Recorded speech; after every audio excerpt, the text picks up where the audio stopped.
Today we're going to be installing the kneeling drops in the Northwind Solo. These are the drops that came with it for sitting, and that's kind of hard to fit your size 12s under there. And so we're going to be fitting the kneeling drops and see how that process works. I got them from Northstar. They're made of walnut. All the hardware is included. In the package are included the two drops, the lock nuts, the washers, and the screws, and that's all you need. All you're going to need to install them is a Phillips head screwdriver and a 3/8 inch wrench to hold the nut on the bottom.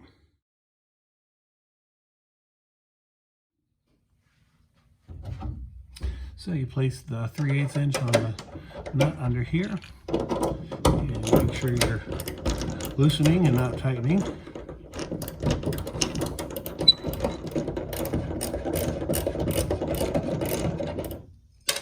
Screw comes out like that,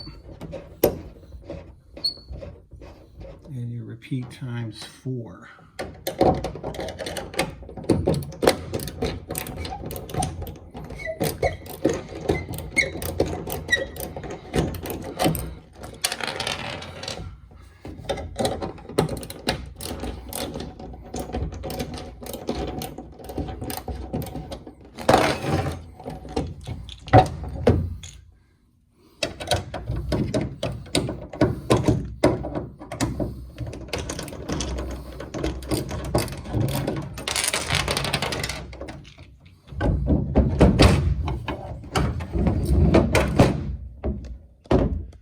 Gently remove the seat, and then we will take the seat drops out gently, slide it down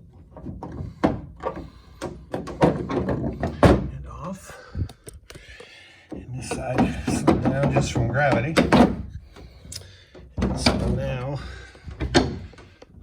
the seat has been removed and we're ready for the new drops.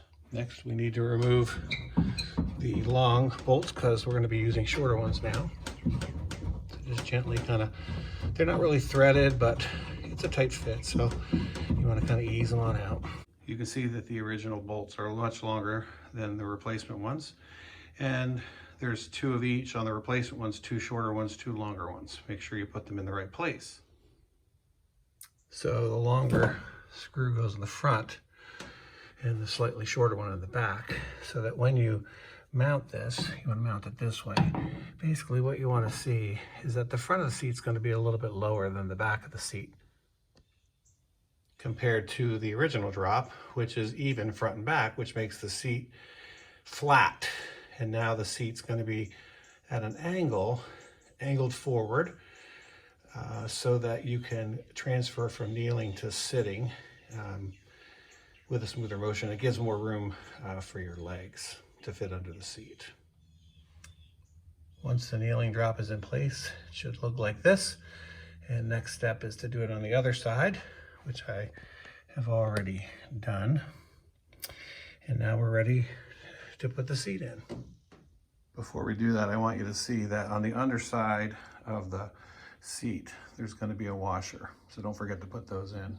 The other thing you want to note, there is a front and a back to the seat. So if you look at it kind of square, you see this one's a little further than this one. And you want to look at your gunnel and kind of figure out which one is the front and which one is the back. So in this particular seat on the Northwind Solo, the longer one, slightly longer, the longer one goes in the front. So save you a lot of headache. Your experience may be slightly different, but I couldn't quite just by hand get those in. So I've got it to the point now where I can put a nut under here and a washer, and then slowly, carefully bring it up to fill up that gap. As the car commercials say, your mileage may vary. I wanted to make a video that made it look super simple, but no job like this is super simple. It should be 4 screws, 4 nuts. But there's a couple of problems. I didn't know which way it went, so I put it in backwards. Then the seat was backwards. Then I forgot there was a nut on the bottom and I didn't have a wrench to hold it.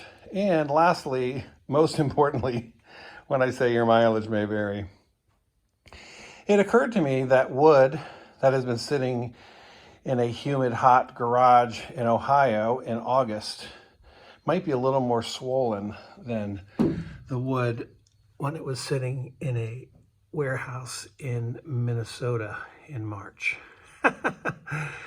So be patient. I tried to be. And after some gentle persuasion, also known as a hammer, they are installed and ready to go. So you can see the seat is much higher now, giving room underneath for your feet. It's also tilted forward a little bit, so you can rest back on it, but you can also sit on it. So we're going to test it and see how it goes.